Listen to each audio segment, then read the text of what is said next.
2. Check 1, 3.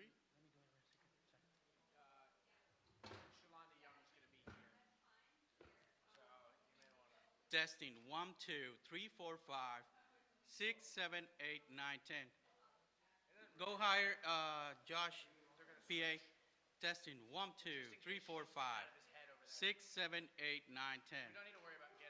Test, test. A little bit higher on the PA. Testing 1, 2, 3, 4, 5, 6, 7, 8, 9, 10.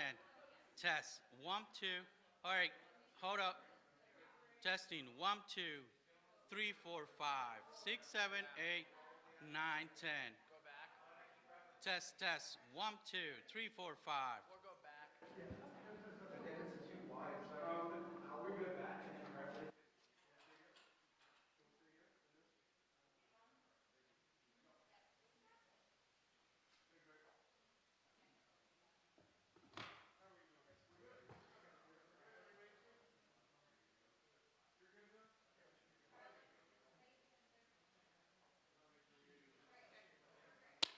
Good?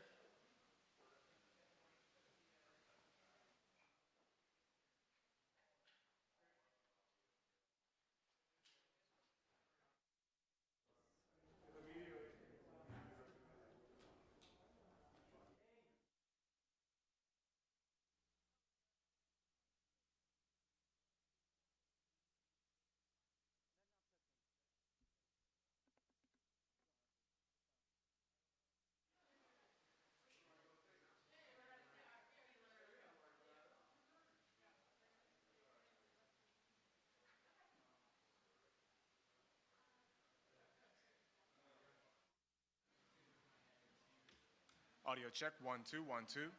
Audio check 1 2 3 4 5 6 7 8. Check check check 1 2 1 2. Check 1 2 1 2 1 2.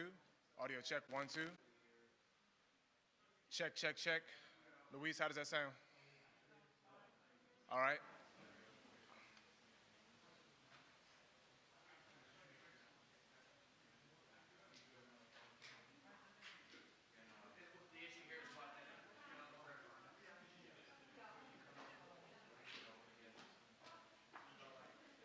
Check 1 2 1 2. Check 1 2. Check check check check check 1 2. You can open that up some more. I see you pressing it out. You can open it up some more, Luis. Check 1 2. Check check check right there. 1 2 1 2. Check check check. 1 2 3 1 2 1 2. 1 2 3 4 5 6 7 8. 1 2 3 4 5 6 7 8. 7 7. Check 1 2. Check 1 2 1 2. Check 1 2 3 4 5 6 7 8 9 10. Audio check 1 2 3 4. 1 2 1 2.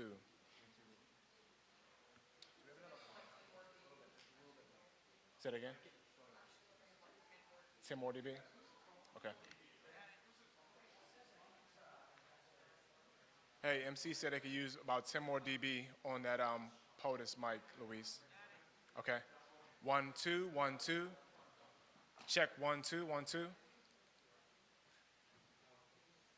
Check 1 2 3 4 5 6 7 8. 1 2 3 4 5 6 7 8. Any different? Mass control. How does that sound? Any different? 1 2. It didn't change at all. It didn't change at all. Can we give him 10 more dB, Luis? 1 2. Let me know when I can go, please. Check, check, check. 1 2 1 2. Check 1 2. Just give him a little more on the split 6. You don't have to give him more in the room. Check 1 2. Check 1 2. So you can pull back in the room a little bit, and then you can give him more on the split 6. Check 1 2 1 2 1 2. Check 1 2 3 4. 1 2. So the room is wherever you have the room at right now. That's good. Yeah, let's just work on the split 6. 1 2 1 2.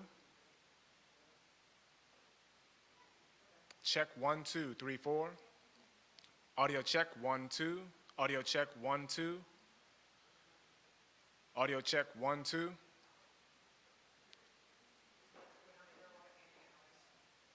Okay. I hear a lot of ambient noise.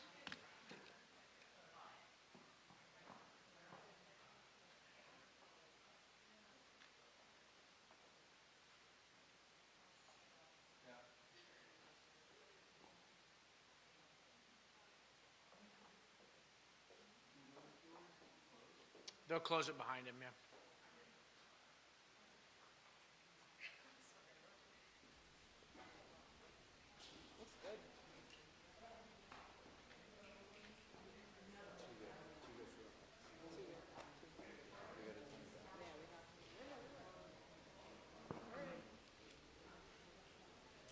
Testing 1, 2, 3, 4, 5, 6, 7, 8, 9, 10. Testing 1, 2, 3, 4, 5, 6, 7, 8, 9, 10.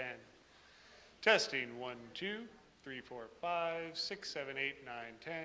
Testing 1, 2, 3, 4, 5, 6, 7, 8, 9, 10. Testing, 1, 2, 3, 4, 5, 6, 7, 8, 9, 10. Testing 1, 2, 3, 4, 5, 6, 7, 8, 9, 10. 1, 2, 3, 4, 5, 6, 7, 8, 9, 10. 1, 2.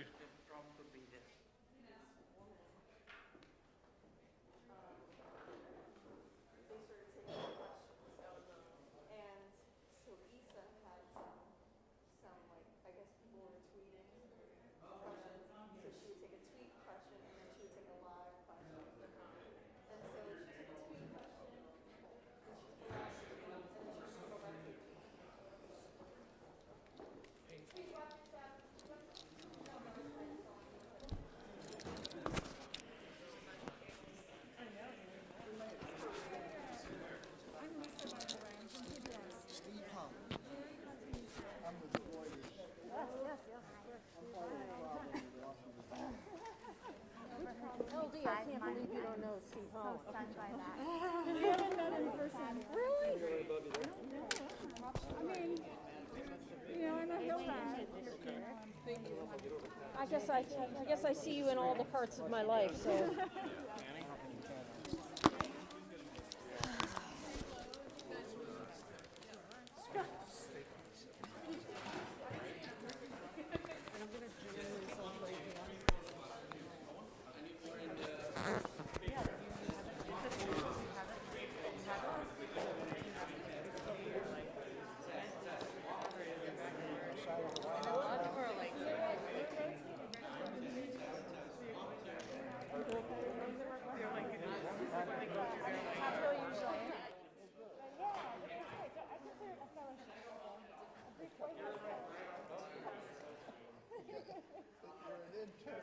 Yeah, exactly. I'm some kind of, you know, I'm studying the culture.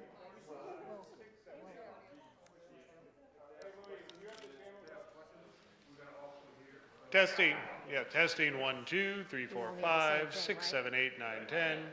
Testing 1, 2, 3, 4, 5, 6, 7, 8, 9, 10. You guys all get on white balance? Testing 1, 2, 3, 4, 5, 6, 7, 8, 9, 10. Testing 1, 2, 3, 4, 5, 6, 7, 8, 9, 10. 1, 2, 3, 4, 5, 6, 7, 8, 9, 10. Testing 1, 2, 3, 4, 5, 6, 7, 8, 9, 10. 1, 2, 3, 4, 5, 6, 7, 8, 9, 10. Testing 1, 2, 3, 4, 5, 6, 7, 8, 9, 10. You need a white card? Yeah, absolutely. Absolutely. Testing 1, 2, 3, 4, 5, 6, 7, 8, 9, 10. Testing 1, 2, 3, 4, 5, 6, 7, 8, 9, 10. Testing 1, 2, 3, 4, 5, 6, 7, 8, 9, 10. Testing 1, 2, 3, 4, 5, 6, 7, 8, 9, 10. Testing, 1, 2, 3, 4, 5, 6, 7, 8, 9, 10. Testing 1, 2, 3, 4, 5, 6, 7, 8, 9, 10. I don't know. One, So I two, always worry about three, that. four, There are five, times and 6, 7, places 8, when 9, it's 10. unavoidable, but Testing, testing. 1, 2, 3, 4, 5, 6, 7, 8, 9, 10. Testing. How are you doing there, Luis? Testing. 1, 2, 3, 4, 5, 6, 7, 8, 9, 10. You're good back there? Excellent.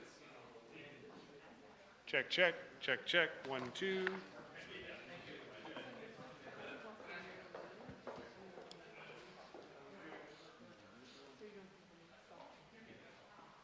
I would move her like right here. Make sure one of them. Yep. How's this? Yep. I'd say yep.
oh god, I dropped yogurt on down my front, and I didn't realize it actually hit my pants.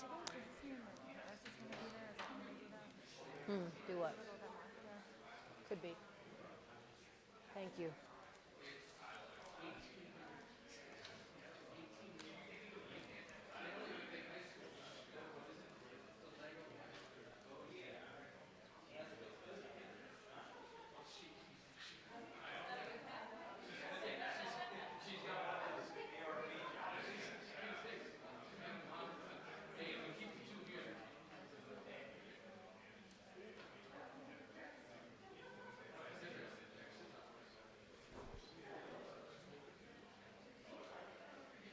Looks like it's got a finger.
No, that was in the, That was in the East Room, no, it was the foyer. in the foyer. The, That's where they had that. Okay. no, it was on the hard marble. Not that I was there, I've just seen pictures of it.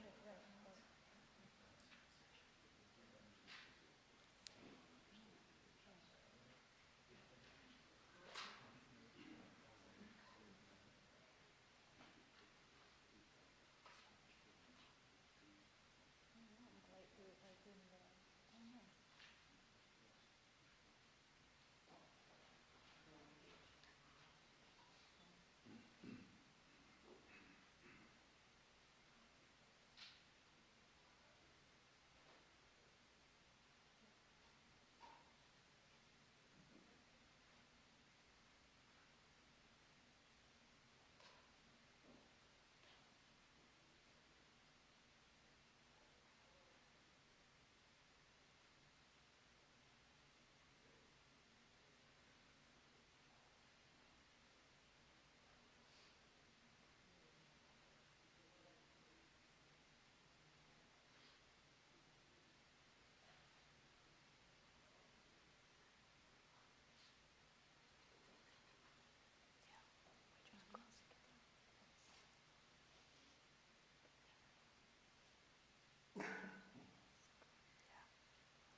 Mm-hmm.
Good afternoon, everyone. I'm grateful to be here with the President as we release his budget for next year. As the Director of the Office of Management and Budget, I deal with a lot of numbers and charts and graphs, and they all matter. But that's not ultimately what budgets are about. Budgets are value statements. They're about the kind of country we want to be and the type of future we want to leave our kids. And from day one, the President has been clear that my job as OMB Director is to ensure that the government delivers for all people and that our budget reflects our national values and priorities. I'm proud to say that's exactly what this budget does, invest in the American people in a fiscally responsible way. This budget will help ensure that prosperity is broadly shared, that we continue growing the economy from the bottom up and the middle out, that we make sure it works for working Americans who've been left out and left behind, who haven't benefited from the economic progress they helped make possible, that we are prepared to meet the full range of challenges and opportunities ahead of us. And it's a budget that includes proposals all Americans can come together around and that speak to our country's values at its best. And that's why it's my honor to introduce the President of the United States, Joe Biden.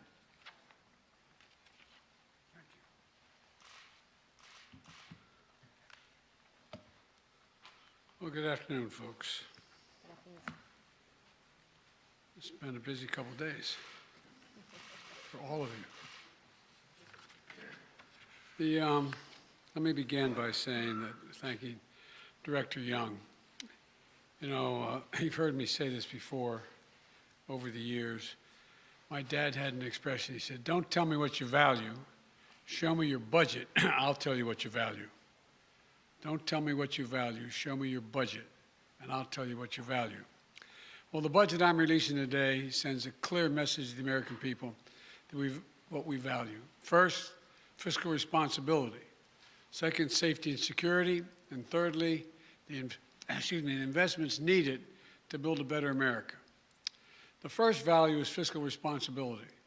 The previous administration, as you all know, ran up record budget deficits. In fact, the deficit went up every year under my predecessor. My administration is turning that around. Last year, we cut the deficit by more than $350 billion. This year, we're on track to cut the deficit by more than $1,300 billion. $1,300 billion. That would be the largest one-year reduction in the deficit in U.S. history. And here's how we're achieving it, this record deficit reduction. First, we're growing the economy. We've created a record 6.7 million jobs since I took office, and we've generated a GDP growth of 5.7%, the best economic growth we've seen in this country in over 40 years. This has led to a substantial increase in government revenues and dramatically improved our fiscal situation. Secondly, this record economic and job growth has made it possible for us to responsibly and significantly cut back on emergency spending. Early in the pandemic, it was right to give people help to make ends meet and to keep this economy going. Because of the progress we've made dealing with these emergencies, the labor market is strong and unemployment claims are at historic lows.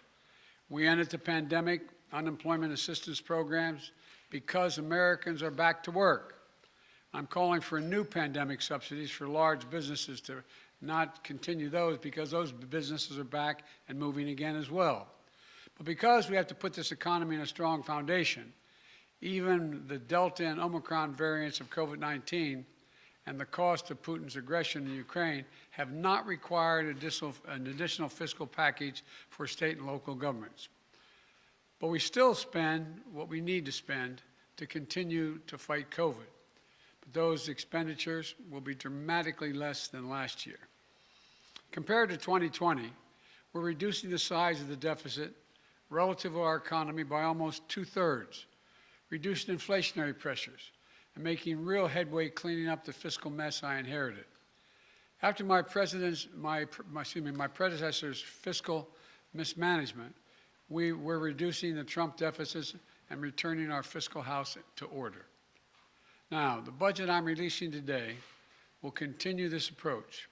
It makes prudent investments in economic growth and more equitable economy while making sure corporations and the very wealthy pay their fair share. And I would add, nobody making less than $400,000 a year will pay a penny more in federal taxes. We can do this by, one, passing legislation that lowers costs for families on things like child care, health care, and energy costs, while lowering our deficit at the same time. We can give hardworking parents raising children tax relief that gives them just a little bit of breathing room and lowers child poverty. We can give Medicare the power to negotiate lower prescription drug prices. This will bring down the cost for seniors and reduce the deficit by hundreds of billions of dollars. Congress can do this all right now. They're debating it now. We can also restore fiscal responsibility. The Trump tax cuts added $2 trillion in deficit spending and largely helped the rich and the largest corporations. Under my plan, as I said, no one making less than $400,000 a year will pay additional single penny in taxes. No one. If you don't make 400 grand, you're not going to pay a single penny in additional federal taxes. And the wealthy and corporations will finally begin to pay their fair share. For most Americans, the last few years were very hard, stretching them to the breaking point. But billionaires and large corporations got richer than ever. Right now, billionaires pay an average rate of 8% on their total income. 8%, that's the average they pay. Now, I'm a capitalist, but if you can make $1 billion, great. Just pay your fair share. Pay a little bit. A firefighter and a teacher pay more than double the tax rate that a billionaire pays. That's not right. That's not fair. And my budget contains a billionaire minimum tax because of that. A 20% minimum tax that applies only to the top 1/100th of 1%. 1/100th of 1% of the Americans will pay this tax. The billionaire minimum tax is fair, and it raises $360 billion that can be used to lower costs for families and cut the deficit. As I said, my budget also ensures that corporations pay their fair share. In 2020, there were 50 Fortune 500 companies that made $40 billion in profit combined, but didn't pay a single solitary cent in federal taxes. My budget raises the corporate tax rate to 28%, far lower than the rate it was between World War II and 2017 when it was lowered as it is today. Last year, I rallied more than 100, some of you were overseas with me, 130 countries to agree to a global minimum tax for corporations doing business in their countries, to put an end to a tax system that rewards multinational corporations for shipping the jobs and profits overseas and avoiding taxes at home. It's my hope that Congress enacts this law this year so I can sign it and we can get to work. The second value my budget reflects is security. Security at home and security abroad. My budget tackles security in two key ways. First, it secures our communities at home. This is an issue families in every part of the country face. I've said it before. The answer is not to defund our police departments. It's to fund our police and give them all the tools they need, training and foundation and partners and protectors that our communities need. The budget puts more police on the street for community policing, so they get to know the community they're policing, allows the Bureau of Alcohol, Tobacco, and Firearms and the FBI to hire the agents they need to help fight gun crime and other violent crimes in our communities, and funds body cameras and makes sure police work with our local communities and are accountable to these communities. It funds crime prevention and community violence intervention, drug treatment, mental health, criminal justice reform, and reentry for people coming home after incarceration. All demonstrable ways to reduce crime and proven ways. Security also means national and international security. This budget provides the resources we need to keep Americans safe, ensuring that our military remains the best prepared, best trained, best equipped military in the world. This budget also provides additional funding to forcefully respond to Putin's aggression against Ukraine and its economic, humanitarian, and security consequences. The world has changed. In addition to dealing with terrorist organizations, for the second quarter of the 21st century, we're once again facing increased competition from other nation states, China and Russia, which are going to require investments to make things like space and cyber and other advanced capabilities, including hypersonics. And this will be among the largest investments in our national security in history. Some people don't like the increase, but we're in a different world today. America is more prosperous, more successful, and more just when it is more secure. We can restore fiscal responsibility and safeguard our security at home and abroad while meeting the third value, what I call building a better America. Let's provide universal preschool, cap the cost of child care at 7% of a family's income. Like many families, that would cut the cost of child care in half. It'll make college more affordable. My budget doubles the maximum Pell Grant. Families making under $50,000 a year to nearly $13,000 and helps more than 8 million students who rely on Pell Grants pay for college. My budget invests in building more homes to keep us up to deal with the skyrocketing cost of housing for the middle class and the poor. My budget lowers family energy costs with tax credits to help people make their homes more efficient.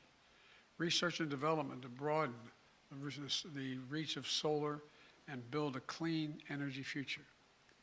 My budget also invests in other areas of bipartisan common good. I call them unity agendas. I spoke to them at the State of the Union. Beating the opioid epidemic, taking on challenges of mental health, supporting our veterans, and ending cancer as we know it. This budget includes investments to get Americans the mental health services they need, and we need them. And when it comes to fighting cancer and other diseases, my budget funds a new organization called ARPA-H at Health and Human Services at the Department of Health. And it stands for Advanced Research Projects for Health. It's based on DARPA, the Defense Department program, that led to breakthroughs in technologies like the internet, GPS, and so much more.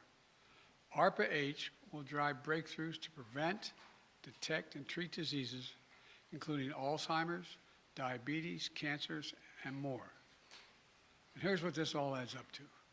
Historic deficit reduction, historic investment in our security at home and abroad by modernizing our capabilities in both areas, and an unprecedented commitment to building an economy where everyone has a chance to succeed.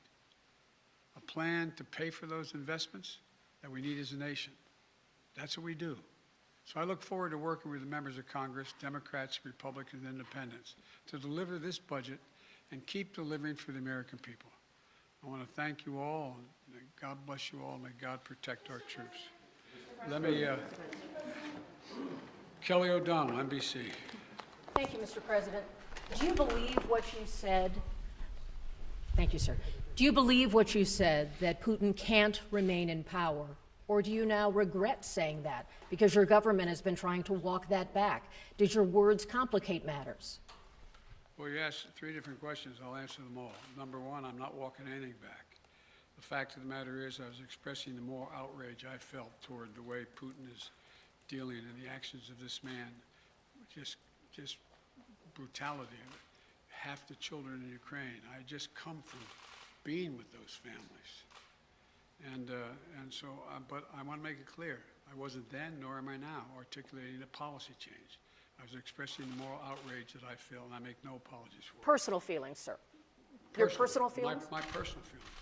Secondly, you asked me about, well, what was the second part? Does it complicate the diplomacy of this moment?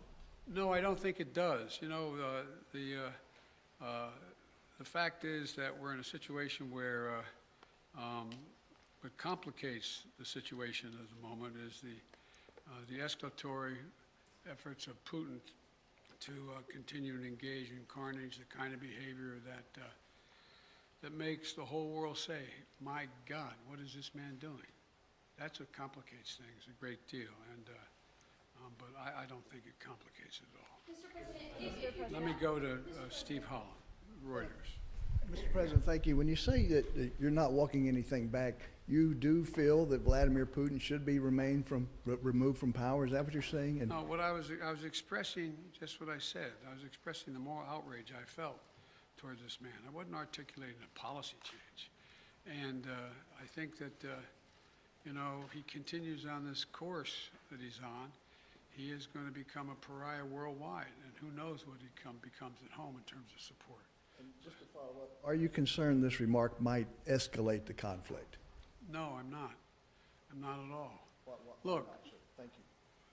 and you know, look, the other thing is that a couple people have asked me as well, might as well speak to it unless you want to ask the question, but you know, that other governments have suggested that this is a problem, I'm escalating things. No. And has it weakened NATO? No, it hadn't. NATO has never, ever, ever, ever, ever, ever been as strong as it is today. Never. So if saying he cannot remain in power does not mean regime change, what does it mean in your opinion? It means that I would hope it was expressing my outrage. He shouldn't remain in power. Just like, you know, bad people shouldn't continue to do bad things. But it doesn't mean we have a fundamental policy to do anything to take Putin down in any way. What made you add that? Because that wasn't in your prepared remarks, we were told. So what made you add that at the end, Mr. President? Because I was talking to the Russian people.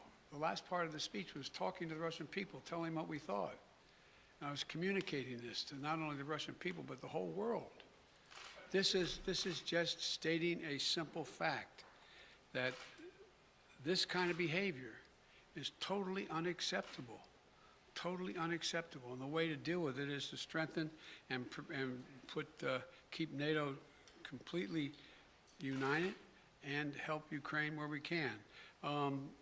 Cleve, you had a question. Where is he? Thanks, Mr. President. On your budget, you've said repeatedly at the State of the Union that you're not for defunding the police. I do wonder how much emphasis you think should be put on alternative forms of crime prevention, not just defunding the police, but you know, crime reduction in communities. Oh, a significant amount. I've laid that out in detail in the budget. For example, we do know that intervention programs work. We do know that what police need, they need psychologists in the department as much as they need extra rifles. They need people who are in the department who can deal with the crisis that the police are going through as well, dealing with their crises, dealing with their mental state and how they're handling things. They need social workers engaged with them. I lay it all out. And it all works. If you see these community intervention programs, they work. They actually reduce crime. They significantly reduce crime. So that's a big piece of it. Just a follow-up. Is any of it related to political pressure from Republicans saying that Democrats are soft on crime, that, you know, that you guys are careening to the left? Isn't it kind of fascinating? When I first got elected, I was being beat up because I supported the police too much for the previous 30 years. No, that's what I think. Ozma. Oh, surprised to get called. Thank you, Mr. President. Are you willing to try to meet with Vladimir Putin? And I have a quick follow-up to that. When you last met with him face-to-face in Geneva, you had described that as a productive conversation. You said that he did not want a Cold War. And do you feel, given the actions, though, that have happened over the last few months, I guess I'm asking what has changed in his mind? I don't know what's changed his mind. His behavior has changed. When we met, remember what we were talking about. We were talking about setting up a strategic dialogue and talking about the relationship of NATO and Russia and facing off in the regions and how we could have more transparency and all the rest. It was a normal discussion I had going all the way back to Kosygin and others back in 100 years ago when I was a young senator. And so what changed was nothing remotely approaching that. Remember when he first met with me, he said, I have two objectives. This is the second or third time I met with him. He said, I have two objectives. One is to make sure that they never become part of NATO, and two, to make sure there are no long-range missiles in there, in Ukraine. I said, we can deal with the second one easily, but we can't close the door on the first. Because when we talk about missiles, we want to talk about what's also on the Russian border heading toward Europe. Do both. And then if you notice that demand list of his, not with me, with others, have escalated significantly in terms of what he thinks is necessary. Thank you very much. Mr. President, we need some more clarification, Mr. President. Mr. President, thank you. Thank you very much. I know you're going to ask a really nice question. Well, it's an important question, No, I it's- think. Are you worried that other leaders in the world are going to start to doubt that America is back if some of these big things that you say on the world stage keep getting walked back? What's getting walked back? It made it sound like, just in the last couple days, it sounded like you told U.S. troops they were going to Ukraine. It sounded like you said it was possible the U.S. would use a chemical weapon, and it sounded like you were calling for regime change in Russia, and we know None of the three occurred.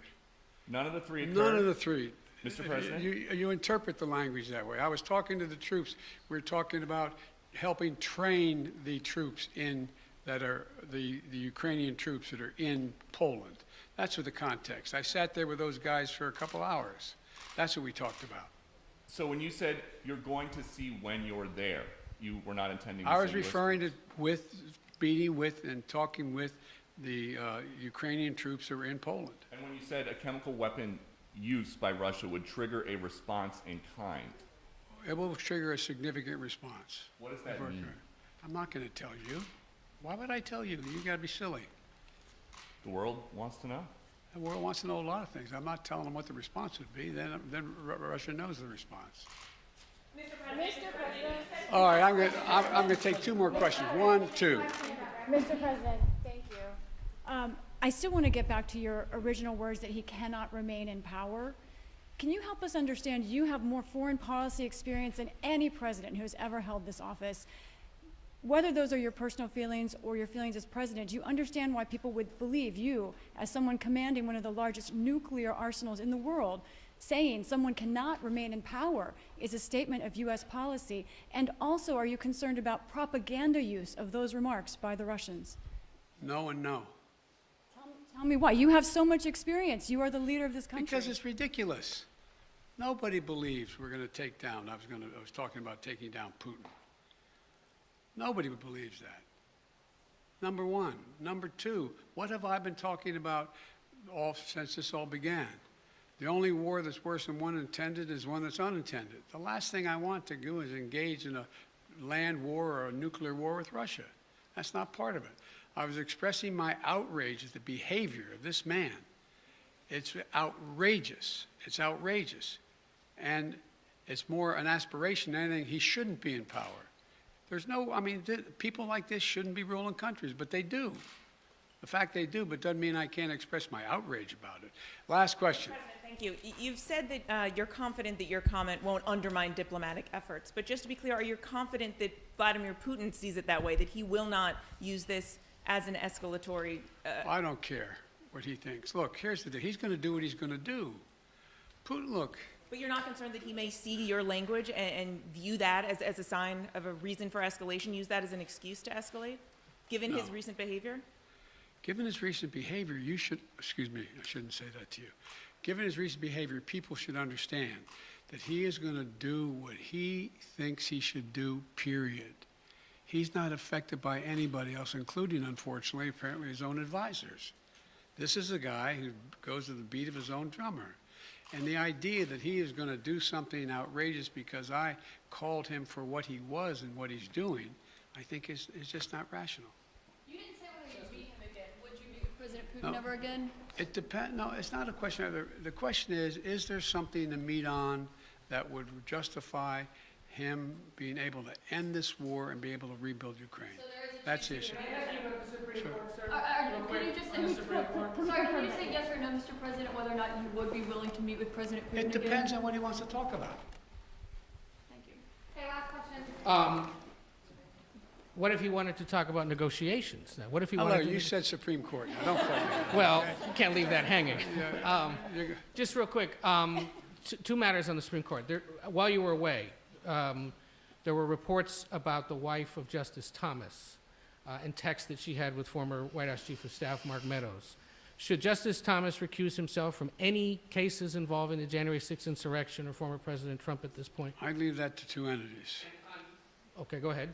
Oh, go ahead. Ask the second question. No, two entities. Go ahead. Sorry. One, the January 6th committee, and two, the Justice Department. That's their judgment, not mine to make. So, on Justice Thomas recusing, you don't think he should, or? I said that, I told you, those things get into legal issues. That in fact, I told you I would not tell the Justice Department what position to take or not take.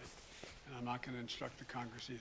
And did you get any chance to watch much of the Judiciary Committee I hearings didn't get a last chance to week? see any of it, unfortunately. The fact that Republicans were questioning Judge Jackson on matters like former sentences related to child pornography cases or the definition of a woman, does that, as the former chairman of the Judiciary Committee, make sense to you?